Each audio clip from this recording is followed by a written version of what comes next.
ఒక భ్రష్ట మనస్సు. కీడు మేలనియు మేలు కీడనియు చెప్పుకొని చీకటి వెలుగనియు వెలుగు చీకటనియు ఎంచుకుని వారికి శ్రమ. చేదు తీపనియు తీపి చేదనియు ఎంచుకుని వారికి శ్రమ. యెషయా 5వ అధ్యాయం 20వ వచనం. లోకంలో ఇటువంటి సంగతులు జరుగుతూనే ఉన్నాయి. ప్రజలు కీడును మేలనియు మేలును కీడనియు పిలుచుచున్నారు. అటువంటి ప్రజలతో మనమేమి చేయగలము? తన ముందు పెట్టిన మంచి ఆహారమునైనా దానిలో విషముందని చెప్పే బాలికను నేను కలిశాను. ఆ అమ్మాయిని స్వస్థత కొరకు ప్రార్థించమని నా దగ్గరకు తెచ్చారు. ఆమె మనస్సును సైతాను భ్రష్టమైనదిగా చేశాడు.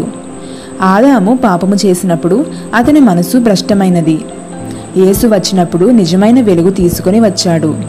ఆ వెలుగు, ఆ సత్యము మన ఇండ్లలో ఉన్నప్పుడు అవి చిన్న పరలోకముల వలె ఉంటాయి. మన సంఘాలు కూడా అలాగనే ఉంటాయి. కానీ కొన్ని సంఘములలో వెలుగు లేదు, సత్యము అక్కడ అందించబడుట లేదు. సంఘాలు ఏవో కొన్ని ఆరాధనలు చేస్తూ డబ్బు సేకరించే సంస్థల వలె అయిపోయాయి.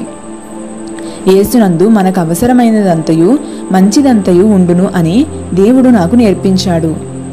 ఈనాడు నాకు ఏదైనా కొదువ కలిగితే దానికి కారణము నాలో క్రీస్తు తగినంతగా లేడన్నమాట. నేను బోధించినప్పుడు నన్ను ఒక ప్రవక్తగా ప్రజలు చూచుచున్నారు. తగినంతగా నేను క్రీస్తును కలిగి ఉండకపోవటాన్ని బట్టి నేను దుఃఖపడుచున్నాను. నేనింకా ఎక్కువ ప్రార్థించువాడనైతే ఎక్కువగా ప్రజలకు ఆత్మీయ మేలులు చేస్తూ స్వస్థపరచు సేవలో ఉండేవాడను. ఒక ఆమె తనలో ఏ పాపము లేదని చెప్పినది. ఎల్లప్పుడూ గృహంలో ఉండుట వలన శోధనలో పడలేదనియూ పాపము చేయలేదనియూ చెప్పింది.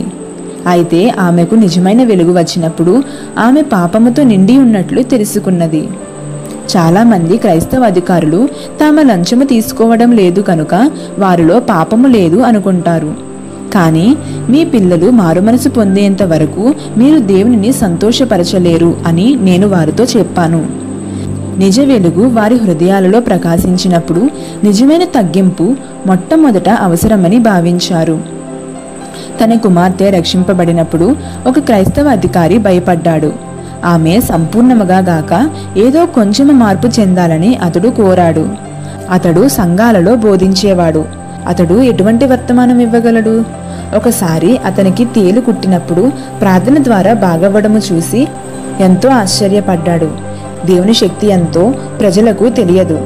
నీ మనస్సు యొక్క వ్యర్థత్వము నుండి యేసు మాత్రమే విడిపించగలడు.